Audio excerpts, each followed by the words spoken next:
¿Qué tal? Bienvenidos a nuestra serie de conferencias especializadas del programa académico de Beckett México Encuentro 02. Cada una de las días de nuestro encuentro arrancamos las actividades justamente con este formato que lo que busca es poder ahondar con un poco más de profundidad en el área de especialización de nuestros invitados. Entonces, en ese sentido, el día de hoy nosotros estamos muy contentos de abrir el congreso prácticamente, este encuentro 02 de Beckett México y las actividades de todo lo que implica este proyecto con Yara Sonseca. Bienvenida, Yara. Muchas gracias, muchísimas gracias por la invitación, es un honor y enhorabuena por el increíble programa que ya el año pasado ya hicisteis y este año pues también. Muchísimas gracias, Yara. Nosotros estamos muy contentos de contar con tu presencia porque Yara era una de nuestras invitadas en el primer encuentro Beckett, el cuarto Congreso Internacional de la Samuel Beckett Society, pero la vida se atravesó y Yara en ese sentido y los organizadores nos quedamos con esta pues idea de traerla porque ella básicamente con lo que justamente nos va a hablar ahora es un tema muy, muy interesante, que es esta parte transgenérica, transespacio, transmedia, translenguaje de Beckett, ¿no? Porque Beckett, como lo comentamos, tuvo el interés por hacer obra en específico para los medios que en ese momento él tenía a disposición, fue muy experimental, pero en ese sentido también Yara y Javier Montes lo llevaron al espacio de exhibición, al espacio donde se articulan también los códigos y los discursos visuales en otro sentido. Entonces yo rápidamente para hacer los honores, como debe hacer cualquier moderador, voy a hablar rápidamente del el perfil que tiene justamente Yara y me gustaría decir primero que ella es una curadora independiente que está radicada en Múnich y que en ese sentido ella ha trabajado, de hecho, en su proyecto académico con la parte pictórica de Beckett, que eso también es muy, muy interesante. Es decir, no es solamente la parte audiovisual de los medios electrónicos, sino que también ella ha trabajado como a profundidad esta mezcla entre lo que es Beckett y las artes visuales y Beckett y el arte contemporáneo. Yo creo que una de las cosas muy interesantes de aquellos que se dedican al trabajo con Beckett es que es un autor multidisciplinar en sí mismo que se puede estudiar desde la psicología, desde la filosofía, desde la música, ¿no? También tenemos algunos de nuestros invitados para estas conferencias especializadas justamente nos va a hablar de la parte musical. Pero el día de hoy justamente, y ese es el punto, a mí me gustaría que ustedes supieran que ella es licenciada en Historia del Arte, también es diplomada en Estudios Avanzados por la Universidad Complutense de Madrid. Actualmente está investigando sobre los distintos aspectos de la relación entre la obra de Samuel Beckett y Alberto Giacometti, como les comentaba. En 2009 ella curó esta exposición, de la cual la usa como punto de partida para hablarnos de Beckett, que se llamó Beckett Films para el Centro Andaluz de Arte Contemporáneo de Sevilla, en colaboración, como lo mencioné hace un momento, con el escritor Javier Montes. También como curadora independiente ya ha realizado diversos proyectos dedicados a la práctica audiovisual contemporánea. Por ejemplo, destaca su muestra Doble Negativo, dedicada a la obra de Ami Siegel en el Museo Villa Stuck de Múnich en 2016 o la cofundación de la plataforma curatorial Agente Doble en 2017. Yara durante 9 años fue directora de exposiciones de la Casa Encendida en Madrid y actualmente trabaja de forma independiente en la ciudad de Múnich. Entonces, Yara, a mí me gustaría que, por favor, ahondaras en este tema que es muy, muy interesante y que nos permite siempre, eso es parte de este proyecto Beckett México, mantener un diálogo constante con lo que son las prácticas prácticas artísticas contemporáneas, lo transmedia, las distintas plataformas y lenguajes. Y al finalizar, abrimos un espacio para el diálogo y para que, si hay preguntas del auditorio, las podamos plantear y las podamos resolver. Muy Adelante, bien. bienvenida. Muchísimas gracias otra vez. Muchas gracias, Luz María. Es un honor estar aquí. Y bueno, yo también pensando un poco en lo que podría compartir, ya que este encuentro está, hay personalidades, scholars, académicos que desde luego sin duda van a saber hablar mucho mejor que yo sobre la obra de Beckett, pues lo que me gustaría es compartir con vosotros un poco cómo fue la génesis de este proyecto de exposición que efectivamente comisarié junto con el escritor Javier Montes en el año 2009, hace 10 años, y cómo empezó todo, cómo nos planteamos el hacer lo que hicimos de una manera determinada y no de otra, y cómo fue para nosotros la experiencia de llevar la obra audiovisual de Beckett al espacio expositivo, que ese fue el reto. Entonces, todo el proyecto Beckett Films, así titulamos a la muestra, que tuvo lugar desde mediados de diciembre de 2010 hasta marzo de 2011. El proyecto surge por la invitación de Juan Antonio Álvarez Reyes, que es el director del Centro Andaluz de Arte Contemporáneo. Específicamente, él quería hacer algo que tuviera que ver con un ciclo. Él trabajaba en ese momento el Centro Andaluz con temáticas generales, ¿no? Ciclos temáticos que luego se desarrollaban en exposiciones que podían presentarse en paralelo, podrían ser individuales o colectivas o distintos proyectos, pero siempre en torno a unos ciclos temáticos que la dirección iba marcando. Entonces, en este caso, el ciclo temático que daba pie a nuestro proyecto tenía que ver con la idea de analizar desde el museo cuál es la posición del espectador en la cultura visual contemporánea. Entonces, las preguntas que el museo, el director del museo y el equipo del museo lanzaba a su público y que, bueno, que pretendía que lanzásemos todos los curadores invitados con nuestros diferentes proyectos en ese momento, eran tales como preguntarse cómo, cuál es el rol del espectador. ¿Hay un nuevo espectador realmente? Ahora, en ese momento, hace 10 años, pero ahora yo creo que las preguntas son igualmente válidas.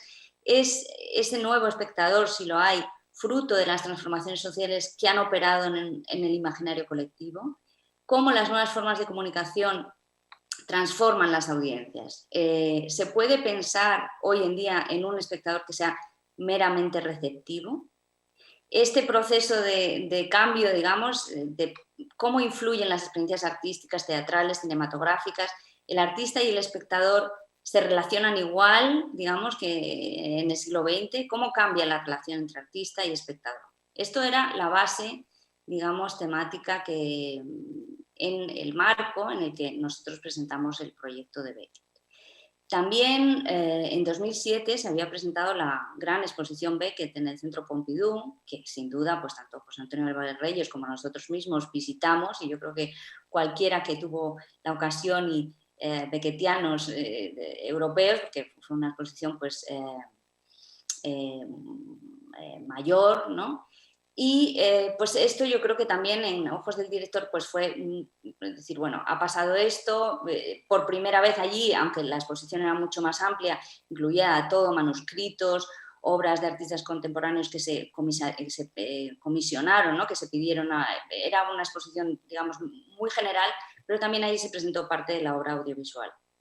Entonces estas circunstancias, pues bueno, nos llevaron a decir, bueno, ¿qué hacemos después de esta gran exposición con este marco temático que el museo nos presenta? Estas preguntas sobre el rol del público, el rol del espectador, cómo abordamos el tema Beckett y cómo hacerlo. Y bueno, mi co-comisario, Javier Montes, es escritor, es también crítico de arte, pero desde luego su campo era la palabra, digamos, y el mío mucho más el espacio expositivo. Así que decidimos que la mejor manera de abordar el tema y la mejor manera de que nuestras fuerzas convergieran era precisamente el tratar este tema de la obra menos conocida audiovisual de Beckett y sobre todo aprovechar la oportunidad que se nos presentaba de hacerlo de una manera no al uso, porque sí que las obras filmadas, tanto obras para televisión como film y otras obras de teatro filmado sí se han presentado en ocasiones, pero casi siempre en ciclos visuales, casi siempre con el público sentado viendo estas proyecciones, pero nunca dentro de un espacio expositivo. Entonces, esto para nosotros es clave porque aunque las intenciones de Beckett fueran, desde luego, hacer estas obras para la televisión, indudablemente, o por lo menos desde nuestro punto de vista,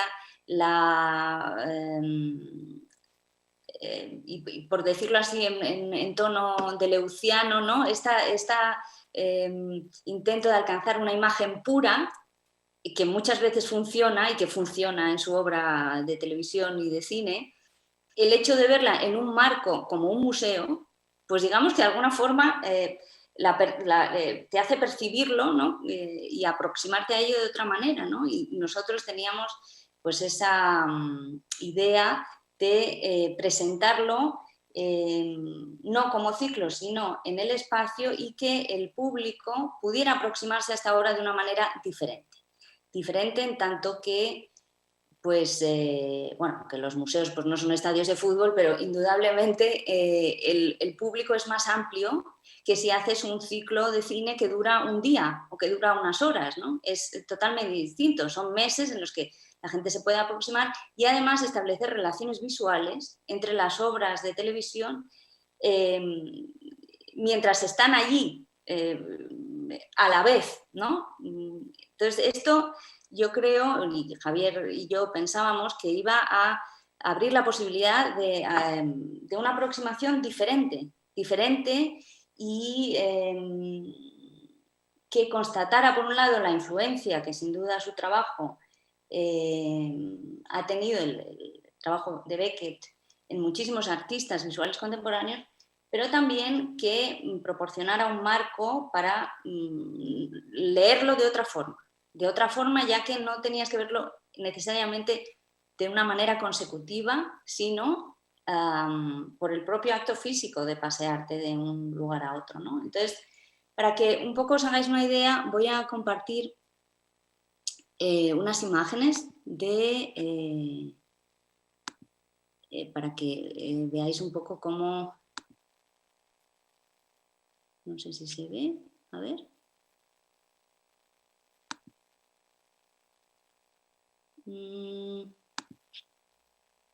Ahora, esta es la entrada a la exposición, sí se ve, ¿verdad, Luz? Sí, por aquí, lo tenemos perfecto, sí. Lo tenéis. Bueno, para remate de todo esto que estamos hablando, ¿no? De cómo la situación en una exposición es totalmente distinta a la situación o digamos, la posición del espectador cuando lo que ves es una proyección, es que además el espacio del Centro Andaluz de Arte Contemporáneo de por sí está enormemente connotado porque para el que no esté familiarizado, el centro está radicado en una antigua cartuja, que bueno, que también es que una cartuja, es decir, que además casi que se intuyen a los monjes de San Bruno caminando por la, ¿no?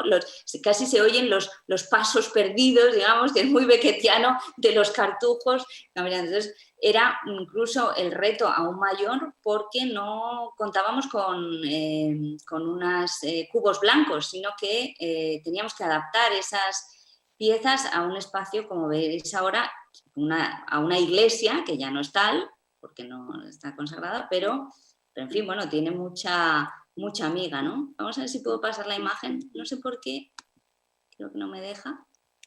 Ah, sí, que esta es la entrada. Este es el claustrillo que distribuía el espacio expositivo, que estaba, de hecho, dividido en varias salas. Aquí, esta es una de las capillas de la iglesia donde colocamos film. Entonces, bueno, indudablemente film era para nosotros la pieza un poco, digamos, inaugural, ¿no? Porque, bueno, pues es la película en aquel momento Comedy, no, en 2010 no nos pareció, no sabíamos de ella, no la consideramos nunca como parte de la exposición, pero Film nos gustó mucho que estuviera aquí en esta capilla y al ser también la que es más larga, pues se pudiera uno sentar y empezar a entrar en ese mundo beckettiano, y aquí sí lo mostramos con pases para que todo el público pudiera disfrutarlo de principio a fin. Aquí se instaló y aquí instalamos Not I. Esto es como podéis ver, la nave principal de la iglesia, que está adaptada para, como veis, con las paredes blancas. Decidimos nosotros, sin embargo, colocar la proyección en el altar. Entonces, bueno, la verdad que quedó muy bien porque entrabas y veías aquella boca parlante. Luz, tú puedes intervenir cuando quieras, porque también en este sentido, por ejemplo, hicimos una excepción, es decir, Not I no es una obra para televisión, no es una obra filmada como película, sino que es una obra de teatro, ¿no? Pero decidimos incluirla porque cuando Beckett supervisó esta filmación, de hecho él ya asumió que se iba a transformar en otra cosa, ¿no? Porque el personaje, el auditor, queda fuera, entonces en ese sentido consideramos que tenía todo el derecho a estar presente esta obra en la selección. Y bueno, lo bueno, que fue la verdad a nosotros nos pareció en aquel momento un logro, es que conseguimos que la BBC nos diera el permiso para proyectar la versión con Billie Whitlow, que era su actriz fetiche, ¿no? Y esto no se había visto nunca antes ni se había proyectado antes. Otra cosa que tuvimos el cuidado de hacer, porque nos parecía que era interesante, y aquí mi comisario Javier Montes jugó un papel fundamental, es que todas las traducciones que se incluyeron en las obras en las que había palabra, que no son todas, porque como ya veremos, muchas de las obras de televisión apenas tienen un guión. Sin embargo, en esta, que en realidad, bueno, como todos sabemos, es una consecución un poco sin sentido, infinita, ¿no? Digamos que vemos como un lapso, pero no queríamos presentarlo pues con la típica subtitulación de película, ¿no? Que se hace, que tú mandas a una empresa que te hacen los subtítulos para una obra de cine, sino aprovechar para subrayar, obviamente, que Beckett es escritor, las traducciones preexistentes de calidad. Entonces, a la vez que negociamos con la BBC, que fue muy arduo que nos dejaran proyectar esta filmación, también en el caso de Not I, negociamos con los herederos de Juan Benet que nos cedieran los derechos de la traducción que él hizo en el año 90, en realidad para presentar Not I en el teatro, porque fue una traducción que Juan Benet hizo para el Teatro Nacional en España, ¿no? Entonces, siempre en todas las piezas, como ahora iré comentando, el resto, esta traducción es de Juan Benet, el resto de las obras que presentamos también con palabra, seleccionamos las traducciones de Genaro Talens para que siempre el espectador que quisiera leer también lo pudiera hacer, no leyendo pues esto, ¿no? Una traducción, digamos así, pues claro, es muy difícil, ¿no? Aparte de todo, ¿no? Y no queríamos que se tergiversara la esencia de su palabra. Aquí colocamos Quad, esto está en una capilla anexa a la nave principal de la iglesia, y claro, bueno, realmente ver esta obra en ese contexto de la Cartuja, a sabiendas de que Zurbarán pintó allí todos sus cuadros de la serie de los monjes cartujos que están ahora en el Museo de Bellas Artes de Sevilla y que son pues, de sus obras maestras, que las pintó allí y ver, ¿no? digamos, a estos monjes, pues también se generan unas asociaciones visuales muy interesantes, lo colocamos en el marco de esa capilla y tenía además todo el sentido porque lo que procuramos hacer es film, digamos, dejarlo aparte y casi como entrada al proyecto, pero luego ubicamos Not I en el altar mayor, Quad en esta capilla lateral y luego saliendo al atrio, pero lo que era la capilla siguiente, digamos, el espacio siguiente que se visitaba, estaba la versión alemana de Bas Bo, ¿no? What Where, que colocamos ahí. Entonces, bueno, nos parecía interesante que por un lado Quad y What Where son dos obras que tratan los temas de la permutación, del agotamiento de las posibilidades, de todas las posibilidades, en este caso de cruzar el cuadro sin tocar el centro, en el caso de What Where, pues todas estas permutaciones casi un poco de clown, ¿no? Entre los personajes que hablan y que uno habla, el otro se contesta, ¿no?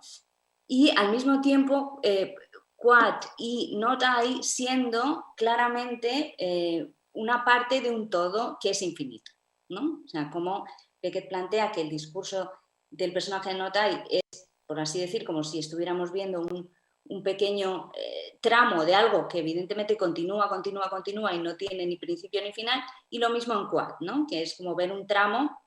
Luego existe la segunda parte en la que ya es, según él decía, 10.000 años después, pero digamos que es un errar que no tiene fin.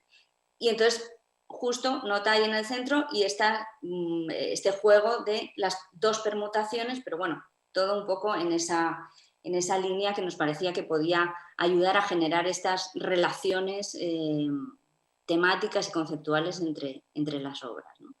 Este es el refectorio del convento, que bueno, todo esto lógicamente ya no es un convento, ni es una cartuja, ni nada, ya está transformado como centro de arte. Pero bueno, aquí colocamos en 3 monitores las obras Geister Trio, Bad the Clouds y Nach und Traume. Y pensamos que en este caso, por un lado, por la calidad de las imágenes, porque claro, es la que hay y es la que tiene y no se puede, digamos, implementar de ninguna forma, aunque estén todas las obras transferidas a formato digital, pues nos parecía que iba a ser mejor verlo, que se pudiera ver en una pantalla, tal como él pensó que se iban a ver y de esa manera también ayudar a que no se perdiera, porque claro, no es lo mismo film, ¿verdad?, que se puede proyectar en grande, o quad, que en este caso pues era un marco y además la imagen es más simple, que en estas en las que hay personajes, la filmación es, bueno, no tiene la calidad que... Entonces recuperamos estos monitores para su proyección en monocanal y analógica, como fueron pensados, y aquí pues ubicamos estas 3. No incluimos, sin embargo, Joe. Decidimos elegir estas filmaciones para ponerlas juntas porque nos pareció que tenía de alguna manera un sentido, ¿no? Y el sentido venía dado porque tanto Geister Trio como Bateclouds y Nach und Traume, las 3 tenían una excusa musical, ¿no? Bien el líder de Schubert, bien el trío de Beethoven o bien el poema de Yeats que da el tono a But the Clouds, ¿no? Y que digamos que las 3 obras se ligaban a través de eso, ¿no? Que cada una tenía esta quote, ¿no? Este elemento que marcaba el ritmo de las 3, de maneras diferentes, bien sea a través de la música, bien sea a través de un verso o otra vez de la música, pero nos parecía que esto generaba de nuevo un link, ¿no? Una conexión que podía abrir la lectura y al público pues, una forma de acercarse a ellas diferente, ¿no? Aquí podéis ver cómo las ubicamos en el antiguo refectorio. Se ve un poco mejor. Esta es, me he referido antes a ello, esto es Basbu, ¿no? El Worldware. Aquí, bueno, no, la luz no era así, ¿no? Más bien era así como lo veías, ¿no? Esto es una fotografía para que pudierais ver el espacio, pero es así como se veía, ¿no? Entonces realmente esta cualidad fantasmagórica de la obra estaba potenciada al máximo en ese lugar, en ese no lugar, así en esa especie de limbo, en esa capilla. Parecía realmente que eran fantasmas. Y luego teníamos este espacio que pues, bueno, no, realmente era imposible y al principio decidimos no utilizarlo, pero finalmente nos pareció que podía ser interesante, ya que todo el proyecto estaba dirigido a esta idea interdisciplinar y multifacética, ¿no? de su obra, ¿por qué no dejarlo como una especie de impasse, un lugar así bueno, un poco de descanso, ¿no? entre una sala y la siguiente, todas ellas tan intensas, donde decidimos que se pudiera escuchar la obra de Morton Feldman, Neither, que Beckett, bueno, Morton Feldman pidió a Beckett, ¿no? un libreto, le dijo, bueno, escríbeme algo que puedo, ¿no? Para hacer una ópera. Y entonces y Beckett, aunque era muy melómano y aficionado a la música, sin embargo no era un aficionado a la ópera. Y le dijo, no, pero si es que a mí no me gusta, ¿no? La ópera. Y Feldman, se conocieron en Berlín, ¿no? Le contestó, bueno, me neither, ¿no? Pero, y esto fue lo que tal vez dio paso a que después Beckett escribiera un poema de apenas son 15, 16 líneas, que es un poco lo único que se canta en la obra de Feldman, ¿no? Entonces decidimos que se pudiera escuchar aquí. También, además, en junio de ese año, esto se inauguró en diciembre, la verdad es que tuve la suerte, Javier no pudo verlo, de asistir a un montaje que presentó Peter Musbach en el Teatro de la Zarzuela en Madrid de esta obra de Morton Feldman y Beckett, ¿no? con el texto de Beckett. Y que la verdad es que, bueno, quedé impresionada, ya que conocía la obra, pero nunca la había visto puesta en escena. Y no hay escenografía. Entonces, lo que hizo Musbach, de una forma, a mi juicio, muy brillante, es sentar al público, que quedaba reducido a un número limitado de personas, no estaba el teatro lleno, en los balcones, ¿no? En los balcones del teatro, durante toda la obra.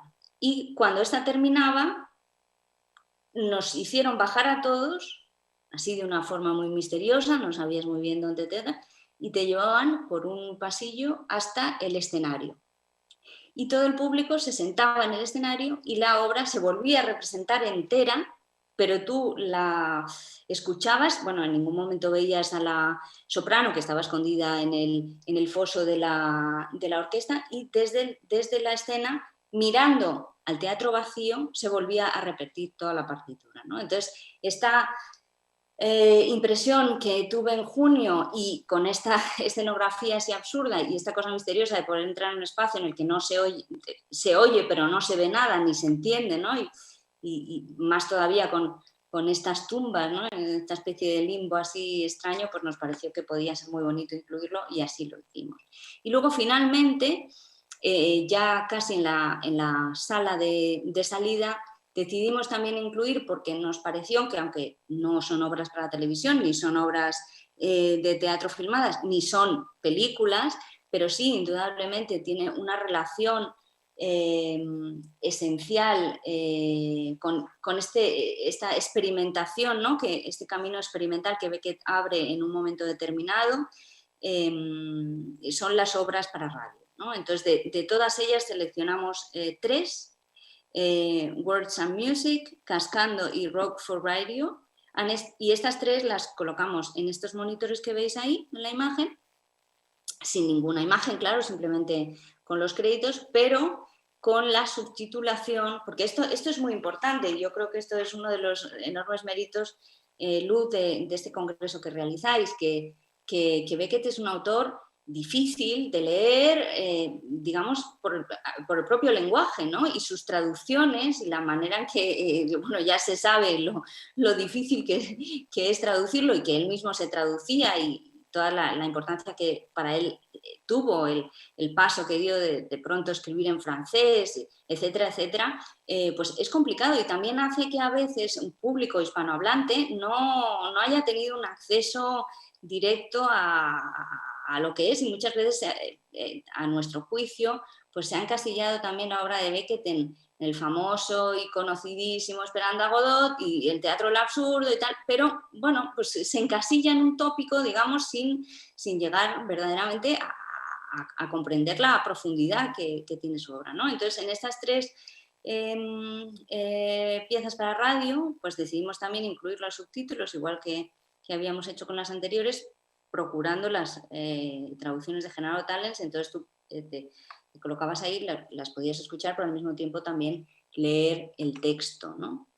Y bueno, esto es un poco lo que planteamos. Nuestra idea era hacer un montaje, pues como ya he dicho, ¿no? En el que el público tuviera la oportunidad de conectar ideas, de conectar imágenes puras, digamos, y de conocer esta otra faceta del trabajo de Beckett, que es en realidad todo lo mismo, desde lo que escribe hasta lo que filma, hasta lo que hizo para radio, ¿no? Son los temas recurrentes, pero la cosa interesantísima de cómo en cada lenguaje fue capaz de llegar a unos niveles de expresividad y de síntesis verdaderamente increíbles, ¿no?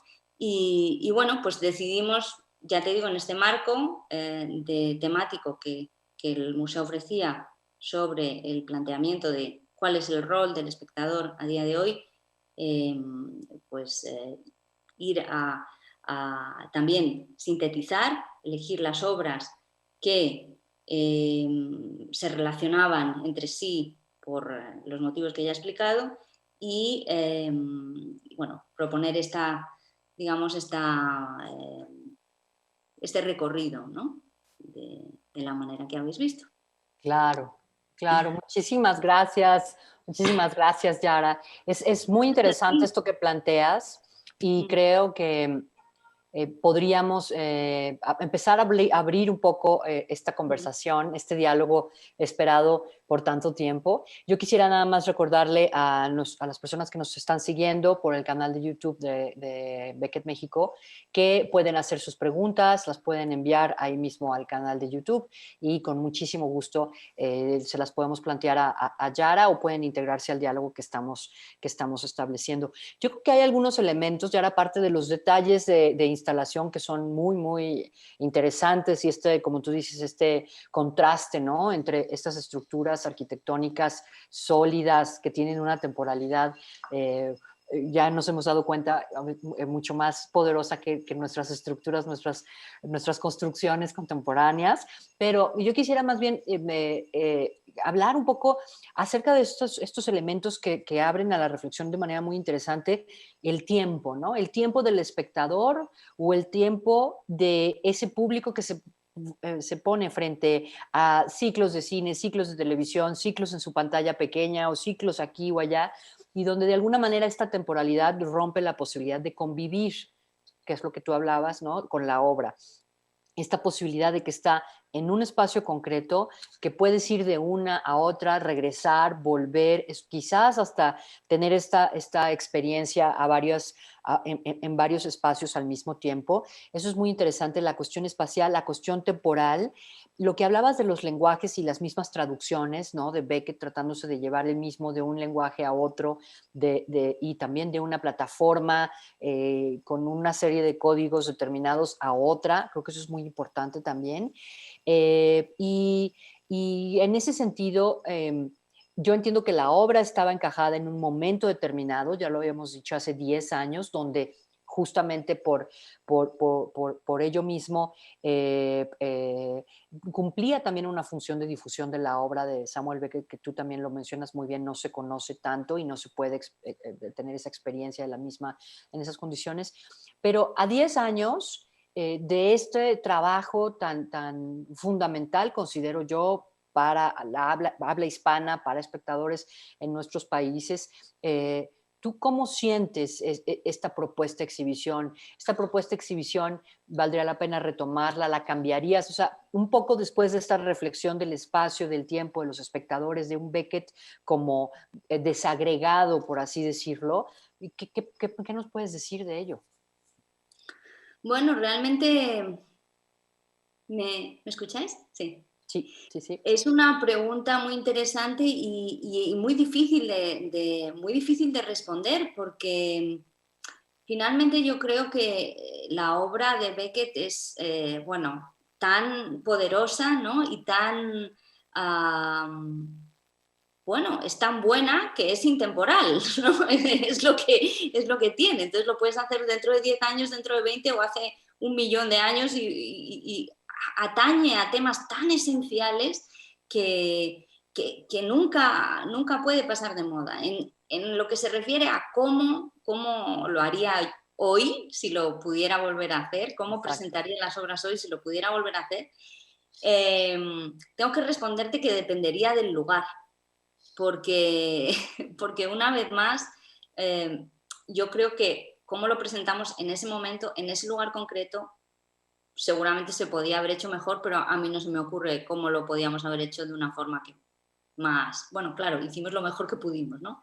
Entonces yo sí creo que en toda curaduría la relación con el espacio, con el público, con el lugar y el momento es esencial y para mí muy difícil de imaginar. Yo siempre trabajo mejor con pie forzado ¿no? Si me dijeras, si fueras libre para hacer lo que quisieras, no lo sé, porque lo haría para un público, entonces, ahora si me dices, ¿cómo lo harías en este espacio, en esta universidad o en este museo o en este tal, ahora, mañana? Pues habría que pensarlo, según la circunstancia, ¿no? Claro, pero definitivamente sigue vigente la necesidad de exponer este tipo de obras. ¿No es así? O sea, a lo que yo me refiero es el desconocimiento de la obra televisiva de Beckett sigue vigente. El conocimiento de una sola obra como film dentro del canon de la cinematografía se conoce, pero se conoce casi, casi como, un poco como tú lo mencionas, ¿no? Por estos clichés, ¿no? Buster Keaton, Beckett, va. Pero realmente es muy difícil estudiar estas obras si no tienes acceso a ellas. Yo lo he visto porque aún con los académicos beckettianos que están en Reading y en otras universidades, tanto de Irlanda como de Inglaterra, el acceso a los materiales no es tampoco sencillo y es parte de la experiencia que tú nos contabas, ¿no? Estas negociaciones. Pero entonces, ¿cómo estudiamos a Beckett o desde dónde estudiamos a Beckett en este tipo de plataformas? Por ejemplo, este tipo de valga redundancia, de ejercicios como el que tú presentaste, es fundamental para por lo menos salga de la palabra escrita y salga del archivo de la BBC al cual el público no tiene acceso. Sí, yo pienso que sí, y además no creo que sustituirlo por de verdad no creo que sustituirlo por una proyección o por un programa de cine o por un programa, incluso, claro, ahora estamos en estas circunstancias de pandemia y es así, y los museos, por ejemplo, aquí, ahora mismo en Múnich, están todos cerrados y no hay posibilidad, pero bueno, esperemos que esto sea algo temporal y yo no creo que una cosa pueda sustituir a la otra. Pienso que ambas experiencias lógicamente el penso en las obras para televisión, pues son buenas, pero a día de hoy, que como estamos comentando, esta obra es inaccesible, poco conocida, yo creo que el darle ese contexto, ese marco, ese también espacio de validación, digamos, es pertinente. Claro. Totalmente. Claro. Ay, pues muchísimas gracias, Yara. Yo creo que en estos casos siempre el tiempo es lo que nos gustaría tener, pero espero que esta sea la primera vez que vienes a uno de nuestros encuentros Beckett México, que el siguiente que ya estábamos medio anunciando que puede ser transmedia, necesariamente podemos avanzar sobre esto.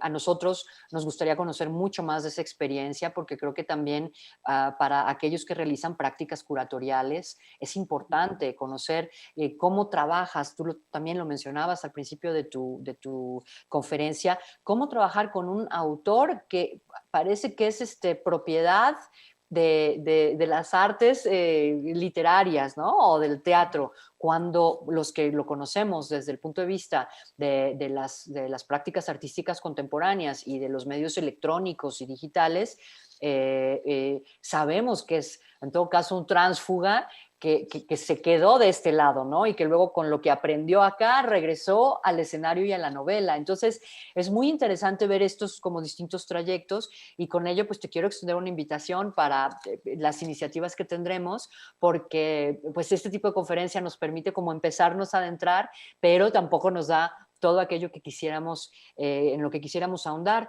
Yo creo que pueden encontrar este proyecto, es muy fácil de que en las redes hay todos estos remanentes, ¿no? Como para ver lo que se dio en su momento para la exposición que tú misma mencionas y que nos presentaste a detalle. Pero yo te quisiera agradecer muchísimo tu participación como conferencista especializada y para arrancar las actividades de Beckett México Encuentro 02. Muchísimas gracias, Luz, y gracias por todo, de verdad. Seguiré el encuentro con mucho interés y estaré encantada de hacer lo que podamos juntos por, bueno, por reivindicar el legado de Beckett que sigue vivo, sin duda. Muchas gracias, Luz. Muchísimas gracias, Yara Sonseca. Y yo nada más quisiera decirle a las personas que están siguiendo las actividades que tenemos aquí en el encuentro Samuel Beckett México número 2, que a continuación a las 11 de la mañana tenemos el diálogo número 1 con el proyecto de Jan Beckett.